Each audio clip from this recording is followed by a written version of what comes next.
मागच्या व्हिडिओमध्ये बघितलं तुम्ही, मी मटकी भिजत घातली होती, तर त्याला बऱ्यापैकी मोड आले होते. तर इथे मस्त मेथीची भाजी वगैरे निवडून घेतली टिफिनसाठी. आणि मग त्यानंतर इथं मस्त मटकी पण झाली होती माझी. आज मिसळचा बेत होता, तर मस्त तरी वगैरे आली होती आणि मुलांना असं मस्त बटरमध्ये पाव भाजून दिले आणि मस्तपैकी नाश्ता वगैरे केला.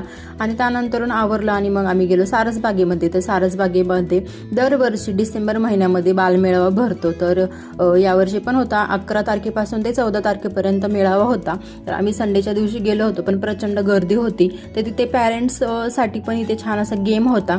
तर एक दोरी होती, ती अशी प्रत्येक पॅरेंट्सकडं आपण कॅच करत असं तो जो बॉल आहे दोरीचा तो फेकायचा आणि प्रत्येकाने कॅच घ्यायचा.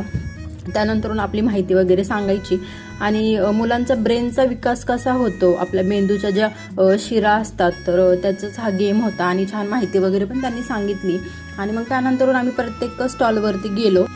प्रत्येक स्टॉलवरती असं छान मुलांसाठी पण ॲक्टिव्हिटी होत्या. तर इथे वरवंटा आणि पाट्यावरती वाटण कसं वाटायचं, त्यानंतर खलबत्त्यामध्ये पण आपण कसं बारीक मिश्रण वाटू शकतो याची छान माहिती सांगितली. त्यानंतरून मी सुद्धा खूप प्रश्न विचारत होते त्यांना.